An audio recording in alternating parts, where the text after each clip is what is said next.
What if your bad luck isn't bad luck, just a delayed echo of an old state you forgot you were broadcasting?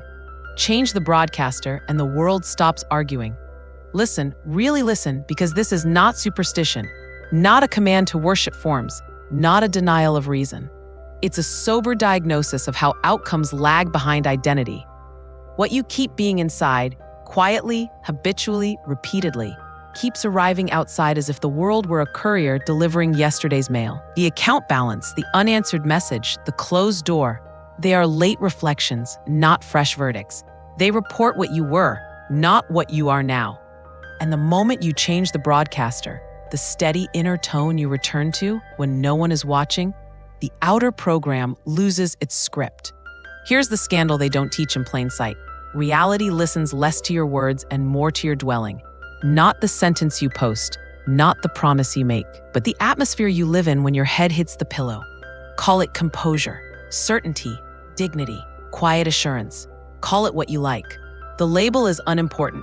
The broadcast is everything. When the broadcaster is fear, the world stutters. When the broadcaster is lack, opportunities blur. When the broadcaster is steady, clean, aligned, obstacles behave like shadows at noon. They shorten, fade, and slide out of the frame. You've seen this. The person who doesn't chase is somehow found. The voice that doesn't shout is somehow heard. The decision made from clarity moves doors on hinges you didn't know were there. That isn't magic, it's mechanics. The outer is tardy, the inner is live. The outer echoes, the inner originates. The outer imitates, the inner authors. When the author edits the line, the echo must change, even if the hallway is long and the sound takes a moment to arrive. So ask, not aloud, but in the quiet of your own honesty, what have I been broadcasting without noticing? A subtle suspicion that good things won't stay? A small apology hidden inside every request? A habit of looking for proof before I allow peace? Be gentle with yourself here. This isn't about blame, it's about power. Because the day you identify the broadcaster is the day the program is negotiable. No bargaining with the mirror, no wrestling with the shadow. Adjust the light, watch the reflection remember its place. You are not required to perform desperation to receive what is already aligned with your worth. You are not required to chase forms that would sprint toward you if you embodied the essence they belong to. You are not required to argue with appearances that speak in the past tense.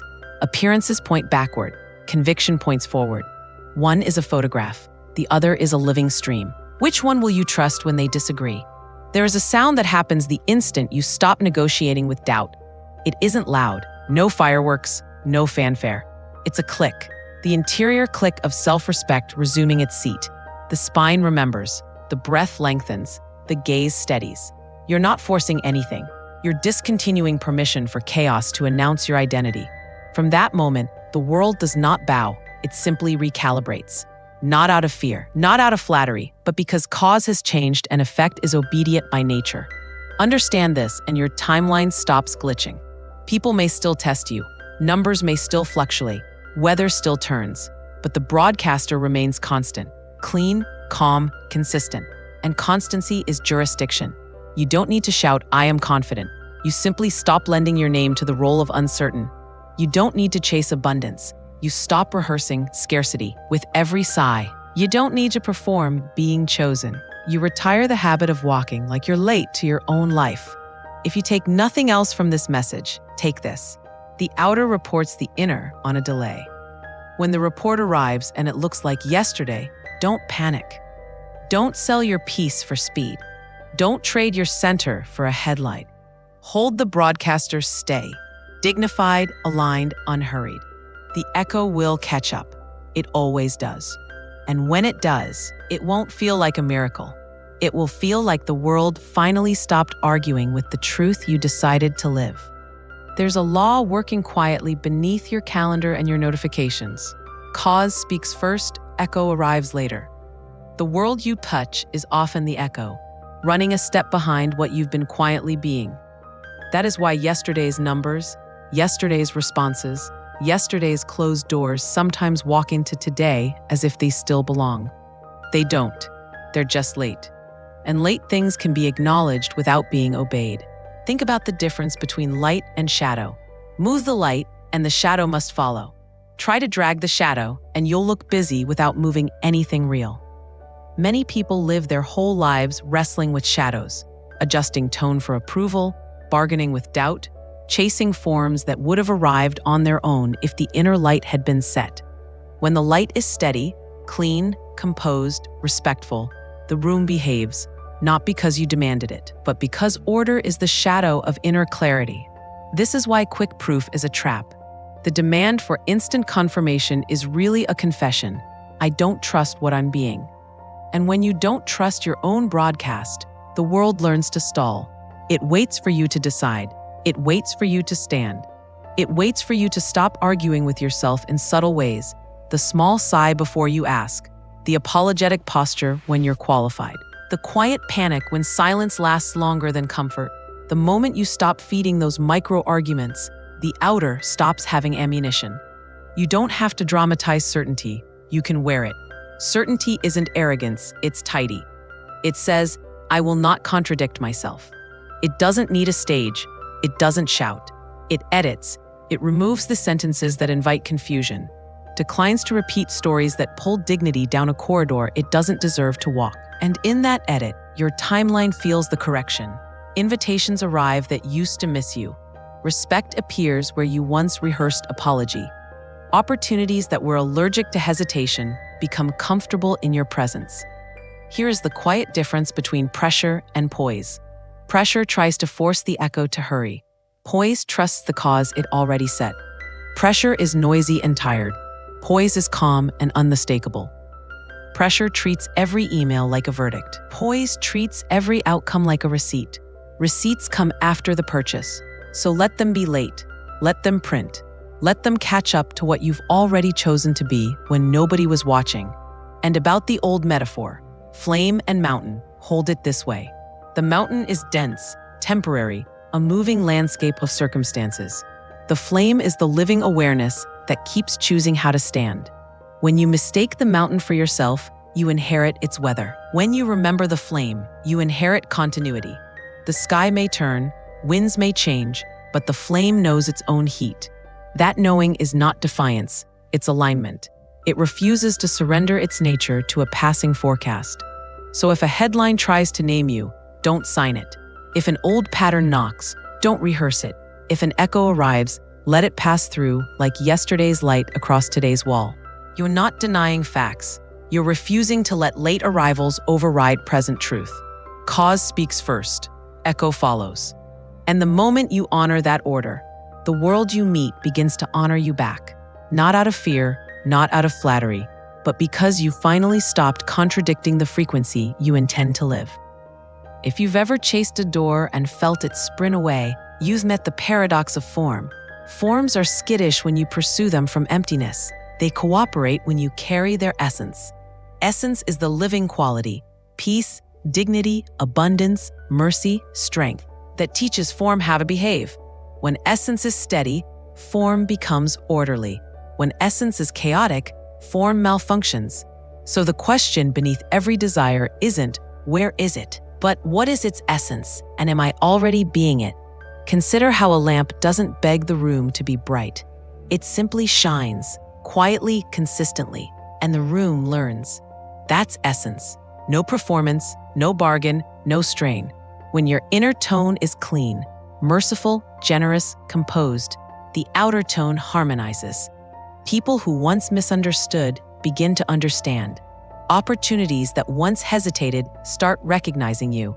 Pathways that once felt narrow seem to widen without fanfare, not because you forced an outcome, but because form is obligated to follow the quality that defines it.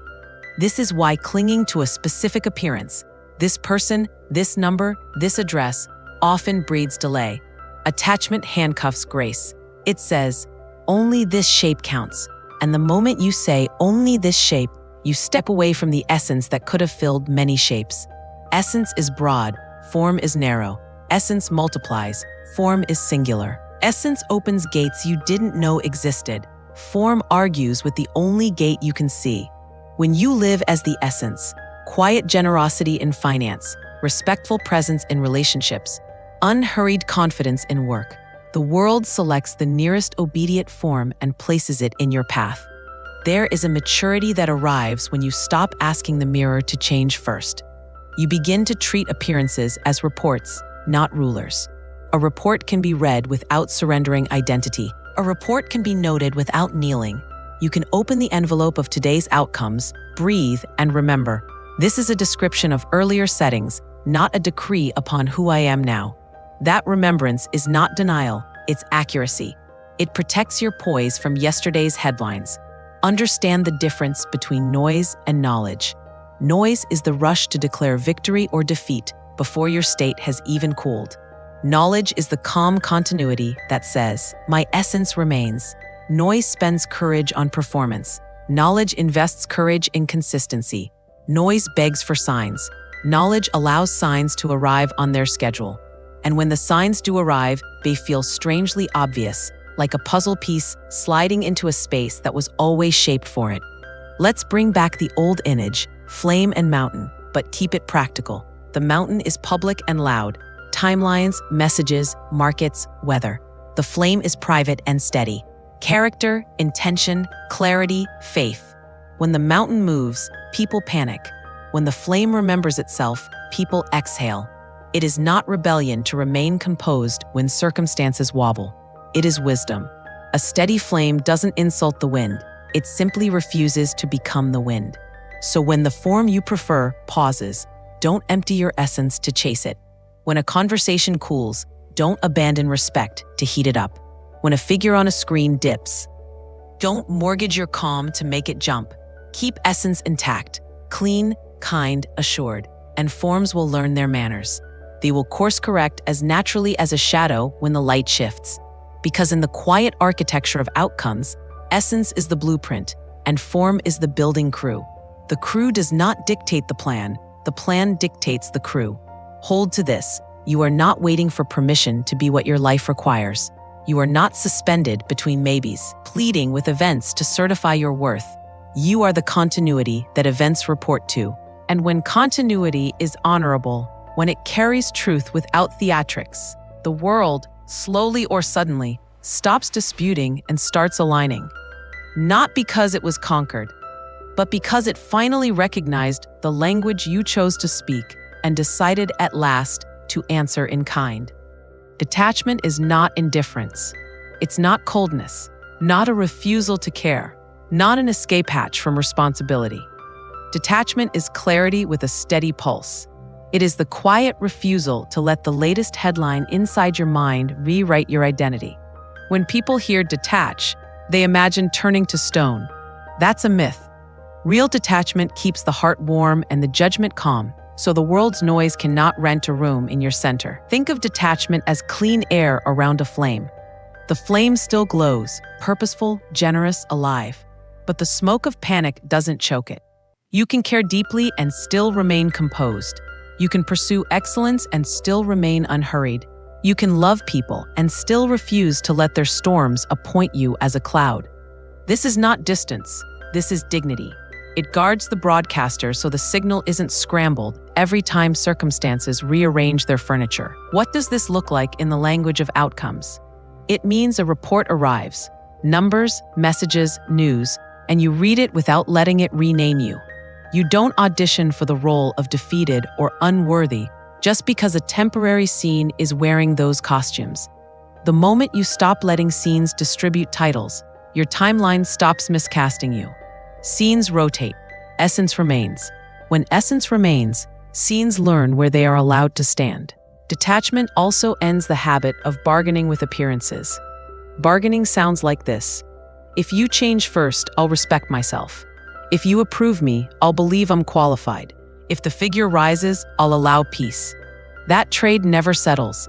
The price keeps climbing. Detachment cancels the contract.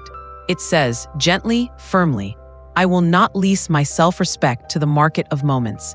And when self-respect is not for sale, delays lose their leverage. Here's the subtle grace most people miss. Calm is not passive, calm is sovereign. Panic tries to force the echo to arrive early. Calm lets the echo print on time while guarding the cause. Panic runs laps in a room with no doors. Calm finds the door that was quiet the whole time. Panic argues. Calm edits. Panic begs. calm decides, and decisions made in calm carry a tone that doors recognize. Return to the image, flame and mountain, and notice how detachment protects both. Detachment allows the flame to keep its shape when the mountain changes weather. Detachment allows you to walk the mountain's path without turning into the path's dust. You are present, fully, kindly, responsibly present, but you are not confiscated by every gust of wind. That is not abandonment. That is stewardship of the only instrument you truly conduct, your inner tone. So, hold your composure like a trusted friend. Keep your compassion lit, your posture respectful, your speech unexaggerated. Let outcomes take the time they take, while you refuse to spend your worth on anxiety's credit. The world will try to enroll you in its rush, its rumor, its revolving judgments. Smile inwardly and decline the enrollment. The moment you do, something shifts behind the curtains of events. Circumstances that feed on your reactivity go hungry, and without your energy to power them, they quiet. Then they move, not because you fought, but because you finally became too steady to recruit. Outcomes don't answer to slogans, they answer to the place you live inside. Not your finest moment, not the highlight reel, not the 10 careful minutes when you're trying to be positive. The world responds to your dwelling state, the climate you return to without prompting, the tone that hums when the performance ends and the room goes quiet. If the dwelling is steady, the script outside learns its lines. If the dwelling is divided, the script outside stalls, fumbles, improvises, delays. You can hear the dwelling in small sounds, the breath you hold before you check a message, the tiny apology in your posture when you're qualified, the way you search a room for permission you don't need. None of this is loud, but all of it broadcasts, and the broadcast becomes a map. People navigate by it. Opportunities read it like weather. Even your own decisions, those pivots that shape months and years, take their cues from it, often without your conscious vote. Here's the quiet clarifier. Visiting dignity is not the same as living there. Visiting peace makes a pleasant afternoon. Living there rewires your reflexes. Visiting confidence gives you one brave sentence. Living there changes your vocabulary. When you live somewhere inside, you stop renting your identity to passing scenes. You stop letting reports, late, partial, and often inaccurate, draft your self-description. Reports can inform, but they do not enthrone.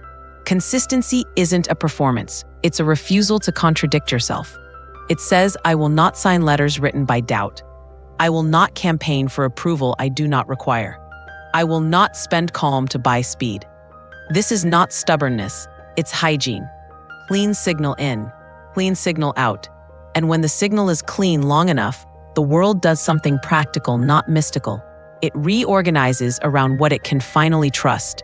You'll notice a shift in pacing. Urgency loses its crown. You reply rather than react. You choose rather than chase. Offers that used to feel like rescues begin to feel like decisions. Silence, once suspicious, becomes spacious. Waiting, once punishing, becomes a corridor, not a cage. Because the dwelling does not beg, it belongs. It doesn't audition for entry. It unlocks what matches. Keep this close. The echo can be late, but the dwelling is live. If an old pattern knocks, the dwelling doesn't panic. It doesn't even argue. It simply doesn't move house. If a headline tries to rename you, the dwelling doesn't collect rebuttals. It withholds consent. If yesterday's weather visits today's window, the dwelling lets it pass across the glass and refuses to climb into the storm. And when that steadiness holds, quietly, kindly, without theatrics, you'll witness the plainest miracle of all. Events that once behaved like judges start behaving like couriers. They stop sentencing, they start delivering. Not because you shouted, not because you forced, but because you chose where to live and stayed long enough for the mail to find your new address. There's a quiet choreography underneath events, rhythm and polarity. Everything flows. Everything has tides. Everything presents its opposite. Heat, then cool. Quiet, then noise. Open door, then closed corridor. Most people mistake the ebb for a verdict. They surrender their posture the moment the pendulum moves. But the pendulum is not a judge, it's a pattern. And patterns yield to presence when presence refuses to swing with them. Polarity is not a threat. It's a map. Each condition sits on a line with its opposite. Scarcity on one end, sufficiency on the other. Isolation on one end, connection on the other. Discouragement on one end, composure on the other. The inexperienced try to wrestle the unwanted end into submission. The wise quietly inhabit the other pole and let the rest lose oxygen. You don't win by shouting at night. You light the lamp and watch night remember what it is. Rhythm is the wave that tries to carry you back to what you used to broadcast. An old message arrives, a number dips, a silence lingers, and the tide invites you to rehearse yesterday. This is the crucial instant, the hinge where timelines decide themselves. If you accept the invitation, the wave carries you into old weather. If you remain steady, humble, clear, unhurried, the wave spends itself without recruiting you. The broadcast stays clean. The comeback of the old story finds no stage. Understand the difference between momentum and meaning. Momentum is just the leftover motion of prior settings. It's the train rolling a few meters after the brakes engage. Meaning is what you give it. When you stop granting heavy meanings to temporary swings, it's all failing, I knew it, nothing works for me. You stop authorizing delays to rename your identity. You can acknowledge a dip without kneeling to it. You can read a report without letting it write your future tense. There is a tone that masters the swing. Composed, merciful, exact. Composed because panic is an expensive habit with no return. Merciful because harshness toward yourself drains the very strength steadiness needs. Exact because vagueness invites doubt's commentary. Speak clearly inside. I remain, not louder, truer, not harder, cleaner. This is not defiance against facts. It is correct alignment with cause. The echo, however dramatic, is still an echo. Hold this picture, a flame before a gust. The gust arrives, the flame leans, but it does not forget itself. It neither boasts nor begs. It simply remains flame. When the air settles, and it always does, the flame is still there, and the room remembers which warmth it belongs to. That is rhythm, honored without surrender. That is polarity, answered by inhabiting the other end. So when the pendulum moves, let it. When the wave returns, let it pass. When the echo grows noisy, let it finish its sentence. You are not required to swing with any of it. Remain in the pole you choose. Remain in the tone you trust. Remain in the address you live at inside. And watch how the very forces that once felt like opposition become the couriers of confirmation. Arriving late, yes, but arriving obediently to the broadcaster you refuse to betray. When you stop negotiating with doubt, something curious happens. The corridor darkens for a moment. Not because you're wrong, but because old momentum dislikes losing command. This is the first test. Appearance intensifies. Numbers dip. Replies stall. Familiar patterns try a louder costume. Do not mistake volume for verdict. Noise is not knowledge. Let the scene finish speaking while you keep custody of your tone. Late echoes can't prosecute present truth. The second test is opinion weather. Friends worry aloud. Strangers advise retreat. Someone projects their yesterday onto your today and calls it realism. Smile inwardly. Courtesy costs nothing. Agreement costs everything. Respect people. Don't rent your center to their forecasts. A borrowed compass won't lead you to your own horizon. The third test is quiet time. Nothing seems to move. The page looks blank. Patience feels expensive. This lull is not punishment. It's sorting. Paths are aligning, and haste would scatter what still needs to gather. Treat the stillness like a hallway, not a dead end.